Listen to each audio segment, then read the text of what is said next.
You're such an asshole. Good morning. Bang them out at assholeconsulting.com, or if you got questions, Cappy's got answers at assholeconsulting.com, where I, the world's only professional asshole and America's older brother, will answer your questions as long as you've got the cash. Hello, Aaron. In your excellent video, Sex in the City Gen X Spinsters, beginning at about 2 minutes, 40 seconds into the video, you said, one of these days, because people are stupid, I'll do a hand-holding explanation as to how voting in idealistic happy fifis and bullshit leads to slavery. That sounds like an awesome rant. It's not going to be, it's too early in the morning to rant. I could get my coffee. Would you be interested in doing a video on that topic as a Clary original? And if so, can I commission it? If it's already been done, please let me know where I can find it. Thanks. The Whiskey Librarian, he does make the occasional donation every once in a while. And so I didn't think it would be that length. It's not going to be ranty. It's going to be very, well, frankly, boring and simple. So how do we want to deal with this? Okay. We have given way too many stupid people the right to vote. And the problem in giving dumb people the right to vote is that they vote for dumb things. And very stupid people, short-sighted minds, do not think beyond first-level thinking. I believe it was Thomas Sowell, maybe it was somebody else, who talks about first-order thinking. First-order thinking is like, well, the obvious, it's like a little child would see this first-order thinking and like, well, why can't we just print off more money? That's very first-order thinking. Well, why can't we make everything for free? Why can't we have free housing? Why can't we have free lodging? And I would argue another way to look at it, like, do you think it was that? If it was that easy, don't you think some politician would have figured that out? Like, if it was just that simple, we'd print off, we'd make money printer go burr and everything would be great. But we haven't yet in 10,000 years of human history. Not one society's figured that out. So do you think maybe we could stop trying, huh? These people are dumb. And explain to an 8-year-old, well, you see, if we print off more money, it's really just the medium of exchange. And the true source of wealth is not the money that we have. It's the goods and services we produce. Your average adult doesn't even get to that point. You got, half the kids being born out of wedlock. People are still stupid. They're so dumb, they think that's all right. 80% of the degree. These are the smart people now, keep in mind. The smart people, the college-bound people, 80% of the time they're majoring in stupid shit. And so I don't care whether they're going to college or whether you're from the ghetto or the barrio or the trailer park or you're from the suburbs and you're a Barbie girl in a Barbie world. It's fantastic. It's made of plastic. I don't care. You're all fucking idiots. I mean, my God, the financial crisis of 15 years ago, the top financial minds got caught with their pants down. Not saying, I didn't know this was. I mean, people are dumb. And back in the day, you used to have some requirements. Okay, you had to own property. Now, of course, you had to be white male too, which I would disagree with. Individuals should be able to vote as long as you're paying your taxes. But it wasn't like the franchise was just given anybody with a pulse. Heck, even now it's oh, we don't need IDs. Well, how dumb are you not to have an ID? Those are not the people I want voting. Point is, especially given the success due to technology, capitalism, history of the United States being relatively free, we now get into the Heinlein, where good times create weak men. And we are in stage 3 of good times. You say, well, wouldn't one good time create weak men and they create the bad times? Yes, but here's a qualification, boys and girls. The first set of weak men, weak people, were the baby boomers. And they took their World War II generation parents' money and pissed it away. Starting in 1971, we've ran perpetual deficits. Gen X, you say, oh, well, then they should have been the bad times created in the 70s and the 80s with the divorce and the Volcker recession, all that. That should have been the hard times that created good men. Well, the baby boomers had a trick up their sleeve. They would borrow the money. And if any of you grew up in the 80s, maybe even the 90s, you remember your parents probably well, you probably didn't remember, but your parents borrowed a shit ton of money to keep up with the Joneses and act like they could afford this lifestyle, which they couldn't, right? But it extended the good times. And now what we're doing is we're making money printer go burr. And the reason we can do this is because we're the world's reserve currency, bitch, and everyone else is going to line up and suck our American dollar dick. All line up over there. We're going to print off way more money. And that's the latest perpetuation. So we had original money, then we borrowed the money, now we're printing the money. And it keeps these perpetual good times up, and each generation keeps getting weaker and weaker and weaker, if you haven't noticed. By the way, get my book, How Not to Become a Millennial. And so when you have this pampered generation after generation after generation, it keeps getting worse and worse and worse. None of these people had to work. Nobody had to actually support themselves. And life has been on such easy mode for so many people now in the United States and the Western world in general, that they didn't shovel driveways in winter to make money back in the 80s. They didn't collect cans. They didn't mow yards. I mean, you got people living at home in their 30s. You got full-grown adults demanding the rest of the taxpayers bail them out of their student loans. And so you have a very weak and soft and intellectually non-existent country population where getting them beyond first order thinking is almost impossible. They are so dumb. It's like hit the button, get government money. We're talking true idiocracy levels of intelligence here, where they just hit the button because the society got too soft for them. And so the vast majority of people are going to vote for free shit because money printer go burr. How many not Australia, Venezuela, Yugoslavia, Weimar republics we got to have? They're gonna make money printer go burr, and they're gonna bitch and whine about like, why is everything so expensive? And so that's the voting population. That's the environment. That's the group of people. Those are your citizens. Those are your fellow Americans, and how stupid they are.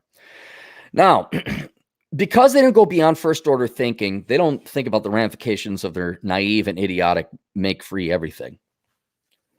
And because of that, I called it the economic Oort cloud. And I think a lot of Americans believe in this general universal government corporation infrastructure institution. Like most people don't know the difference between the public sector and the private sector. They just think there's this big economic Oort cloud, and it farts out all the goods and services that we need to live and survive. And they are so stupid and so ignorant about basic economics.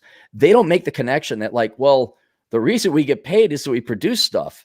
Because if we don't produce stuff, we all die. Like we're not going to be able to live. And now, thankfully, we've been very productive that we can produce luxury goods. Like, you really don't need movies, I guess. You don't really need a sports car, but we got them. You don't really need scotch or video games. But that's how productive we've become. But most people, they go on, they watch their boob tube. They do not understand that if people got everything for free, no one would work. And then, oh my gosh, would it be like the Soviet Union again? How many starvations did they have? I think they had like 4 or 5, what do they call it? Famines because of a lack of economic production. They don't even think that far. So when you get basically, and I hate to boil it down so simply, when you get the Democrat Party coming in saying we should give more free stuff to everybody, like, yeah, man. It's like, okay, well, and we even see that with a little bit of UBI right now, which is essentially what the STIMI checks are, is UBI. There's supply chain issues. Have you noticed this? Like stuff isn't coming in the mail. I mean, you go to Walmart, there's empty shelves. Well, it's because we've pretty much furloughed a third of our population, our labor force, with government checks. And most people, they're not going to go back to work. Now, when the food starts to run out, remember when you're all scared about the toilet paper when that was about to run out? Remember that? That run on toilet paper? That was a little bit scary. Imagine food gone because everything was made free. And this is where that disassociation from voting for feelings and fifis versus production. Once you disconnect that, once you start voting for fifis, which is not based in the real world, production suffers. Because frankly, if you're going to give somebody, 50 grand a year in welfare, why the fuck would I work? And then if Aaron doesn't work, okay, fine. You're down one less podcast. It's not really, I'm not vital to the economy. I'll be the first to admit that. But if a farmer says, nah, I'm just going to make enough food for me and my family. Why? Why would I work more? I don't get any more money. You take it. I'm just going to make enough to sustain me and my family and fuck the rest of society. And that's when the good times end and we have our weak men and they bring about the bad times. because all the boys and girls who wanted free shit and free education, free healthcare, free. Oh, by the way, they majored in the world's most dumbest crap, so they can't like change tires or even cook. I mean, these are truly worthless people. And when all of a sudden they make it that, the actual productive members of society are like, well, I have no financial incentive anymore to work. I'll just work for myself, support my family, maybe barter. But you said you're going to take 80% of my income. Well, why would I work? That's slavery. And so the truly naive and stupid people do not realize that when they vote for free shit, one, they're enslaving a group of people to continue to produce the said free shit. And two, if it's a democracy, and unless you're going to go grab some guns like Stalin did and force people into work camps, you're not going to have shit produced. These people say, I'm not a slave. Fuck you. I'm producing this bare minimum amount just to support myself. And then the grocery stores get empty. And then the 7-Eleven don't have no food. And what I really wish I could maybe see is these first order thinking people who don't understand basic economics and were so stupid they could, they're truly idiocracy level morons. They could not make the connection like, well, if we don't pay people, then things don't get produced. Like, they don't make that connection. Like, the only reason people go to work is because they get paid. And if you don't pay them, or you make everyone get the same amount of pay regardless of effort or labor, then the real productive people are going to go away and they're not going to produce. I just love how they think that the economy is money. What is it? Boats and hoes.